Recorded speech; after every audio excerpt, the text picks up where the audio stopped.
Minha saudação àqueles que, mais uma vez, prestigiam esta série Claves Notariais e Registrais, que tem o apoio da Academia Paranaense de Direito Notarial e da ANOREG do Estado do Paraná, a cuja presidente, professora Mariana Pozzenato Martins, apresenta os meus cumprimentos, estendendo-os à coordenadora acadêmica da mesma entidade paranaense, a professora Mônica Maria Guimarães de Macedo Dallavec. Muito bem. Nós vamos tratar nesta exposição da série, das claves notariais e registrais, de um tema que se tem mostrado muito frequente nos últimos tempos nos tribunais. E, naturalmente, envolvendo também uma preocupação que pode frequentemente começar no próprio registro. E que se dá no campo do parcelamento do solo urbano, em termos de conflito entre restrições convencionais relativas a esse parcelamento e uma norma urbanística, sobretudo uma norma urbanística posterior, ou seja, uma norma urbanística que se edita posteriormente ao fato de as restrições convencionais de parcelamento terem sido elevadas ao registro.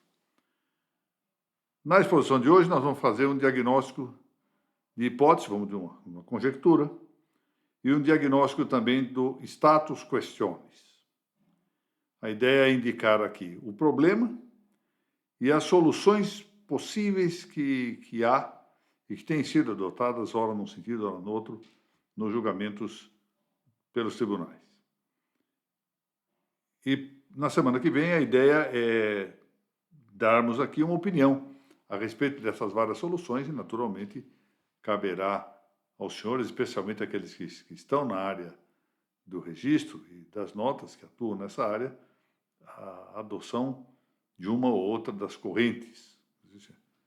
Vamos aqui indicar apenas uma preferência pessoal, uma opinião pessoal que eu tenho a respeito do assunto. Bom, qual é a hipótese? Tomamos assim um titular de domínio de lotes, proprietário de lotes, num dado parcelamento, portanto, e que obtém uma autorização do município para construir nesses imóveis um prédio, por exemplo, com 12 andares. Por quê? Porque a lei do zoneamento permite essa construção. No nosso exemplo, uma lei posterior ao registro do parcelamento. Bom, qual é o obstáculo? O obstáculo ocorre, e nós conjecturamos aqui esse obstáculo, porque isso é o que tem ocorrido frequentemente nos últimos tempos, sobretudo, curiosamente, aflorando aos tribunais a discussão, que na instituição desse parcelamento há a declaração de restrições urbanísticas convencionais, que, segundo a lei, são restrições supletivas da legislação pertinente. Está previsto no inciso 7º do artigo 26 da Lei 6766, de 19 de dezembro de 1979, que prevê a declaração das restrições urbanísticas no momento da instituição registral desse parcelamento. Então, o obstáculo está em que se assinaram, de fato, num dado caso, restrições conflitantes com um novo projeto de edificação que algum proprietário de lotes no local conseguiu obter da prefeitura. E esse obstáculo que podemos supor é que as restrições convencionais indicam que se possa construir um prédio com, no máximo, 6 andares. E a prefeitura autoriza, de acordo com a sua legislação de zoneamento, uma construção com 12 andares. Bom, diante desse fato, obtida a autorização, há uma associação de moradores, pretende que se mantenham as restrições convencionais, não quer um prédio muito elevado no local, e resolve, então, ajuizar uma demanda judicial, pedindo que ou mandado de segurança, ou uma ação civil pública, uma ação de obrigação de fazer, ou qualquer que seja a situação concreta que possa recomendar ou aconselhar a escolha de uma demanda ou de outra. Bom, acontece que a solução pretoriana hoje ela é muito diversificada. Eu trouxe a consideração dos senhores aqui duas indicações para que vejam. Uma é a de um voto proferido pelo ministro Herman Benjamin, do Superior Tribunal de Justiça, no RESP 302.906. Foi julgado em 2010, entendendo prevalecerem as restrições convencionais. RESP 302.906.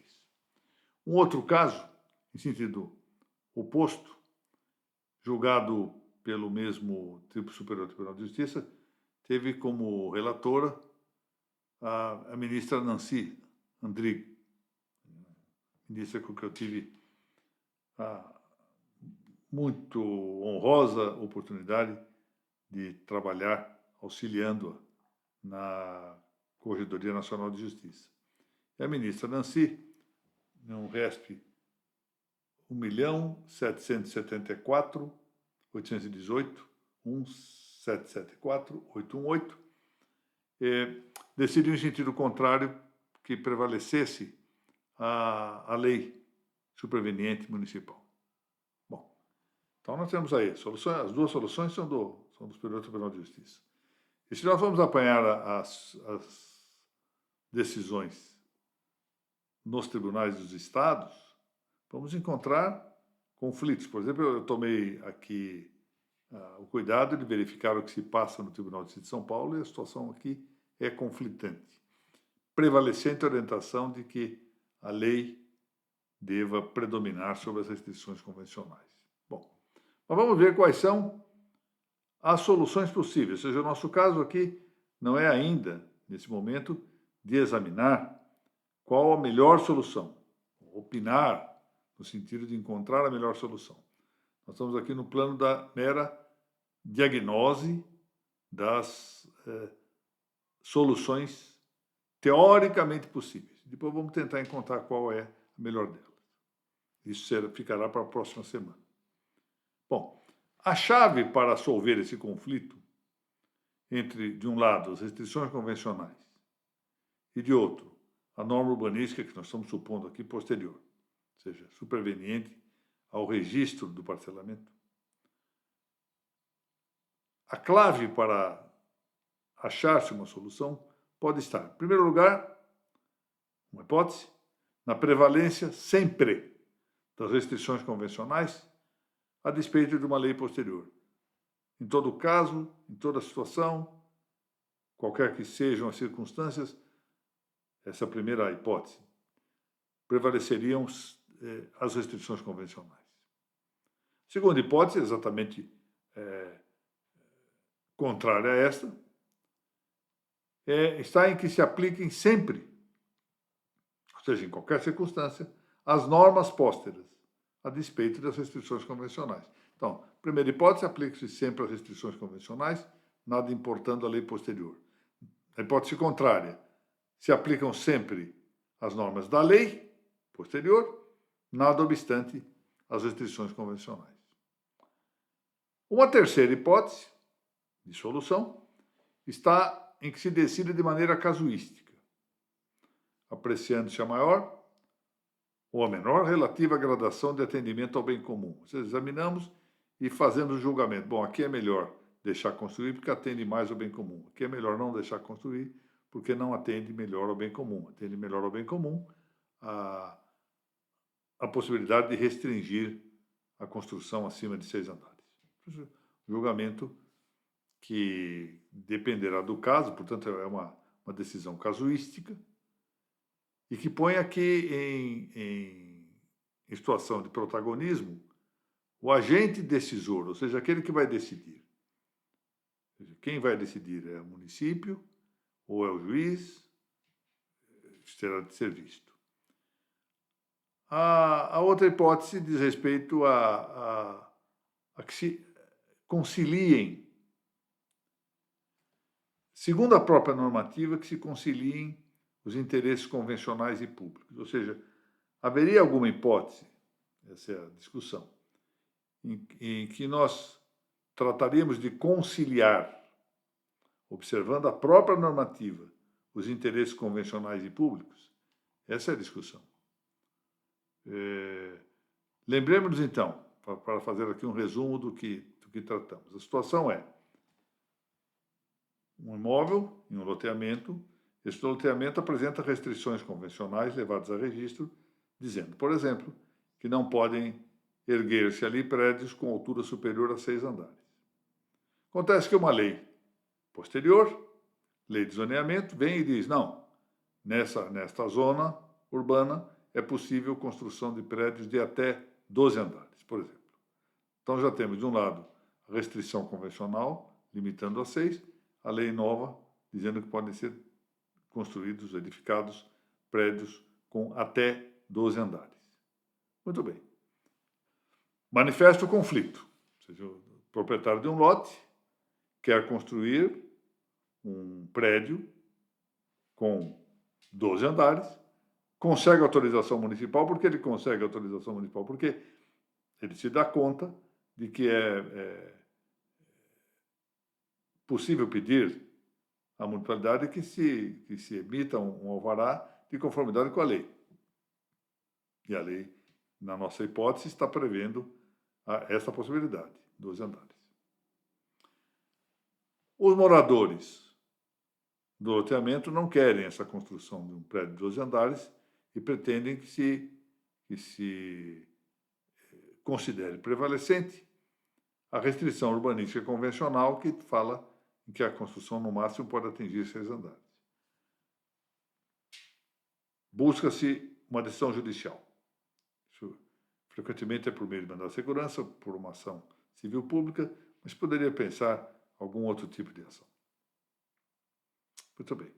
Acontece que aí entra o problema, repito, voltando a insistir no assunto, de que os tribunais não têm uma posição ainda firmada sobre isso. Eu tomei a cautela de examinar o quadro aqui de São Paulo, há acordos muito variados, embora preponderante o entendimento de que deva prevalecer a lei neste caso. Mas no Superior Tribunal de Justiça há posições contrapostas. O voto do ministro Herman Benjamin fala na legitimidade das restrições convencionais mais rígidas que as legais, porque, de não ser assim, se negaria vigência à norma do inciso 7º do artigo 26 da Lei 6766, a Lei Lerman. E ele, então, eu chamo a atenção no caso concreto que ele examinou, para o fato de que isso abriria a especulação imobiliária a Ilhas Verdes da cidade de São Paulo. Isso também poderia estender-se a outras cidades brasileiras. Ele menciona no voto dele o Jardim Europa, o Jardim América, o Pacaembu, o Alto de Pinheiros, o Alto da Lapa, a City Lapa. Então, aqui se considerou muito de perto a circunstância de que o interesse ambiental devesse considerar-se de maneira predominante. E, diversamente, já vimos que a ministra Nancy Andrighi tem um entendimento oposto, dizendo que o abrandamento que a legislação municipal faça em relação às restrições convencionais deveria ser observado, porque a competência para as diretrizes urbanísticas, o ordenamento urbanístico, essa competência é do município e não dos particulares. Daí que surge, então, e de fato tem surgido na prática, 4 posições diversas. A primeira, entendendo que as restrições convencionais devam sempre aplicar-se, nada importante à legislação posterior. Outra, estamos aqui no plano meramente teórico, de exposição, conjectura, entendendo que deva aplicar-se sempre às normas posteriores, sem considerar as restrições convencionais. Uma terceira, entendendo que deva julgar caso a caso a questão, qual prevaleça. Se prevalece a lei, se prevalece a restrição. E qual o critério para isso? Examinar o maior ou menor atendimento ao bem comum, maior ou menor satisfação que a medida vá conferir à realização do bem comum. E, finalmente, uma quarta hipótese que trata de conciliar a partir da própria normativa, tendo, portanto, dando valor maior à normativa, mas trata de conciliar os interesses convencionais, ou seja, aqueles que nascem das restrições urbanísticas, e, de outra parte, os interesses públicos. E qual deva ser essa solução? Sobre isso eu devo opinar na próxima explanação. Por enquanto, eu deixo que os senhores próprios formulem as suas sugestões. Isso é interessante, né? Temos um problema para pensar e resolver. E para isso, portanto, eu deixo resguardada essa matéria opinativa para a próxima semana. Essa exposição está sendo gravada nesta terça-feira. Eu devo estar, quando essa exposição for ao ar, eu devo estar ainda hospitalizado, se Deus assim permitir, após a cirurgia que terei feito na segunda-feira, dia 4 de março. E vamos ver se eu faço a próxima exposição ao vivo ou se ainda torno a gravar a solução para a próxima semana. De toda sorte, eu agradeço a todos aqueles que participaram desta audiência, bem como a Anoreg Paranaense e a Academia Paranaense de Direito Notarial e Registral. E espero que esta exposição seja útil também para a prática dos notários e dos registradores. Muito obrigado.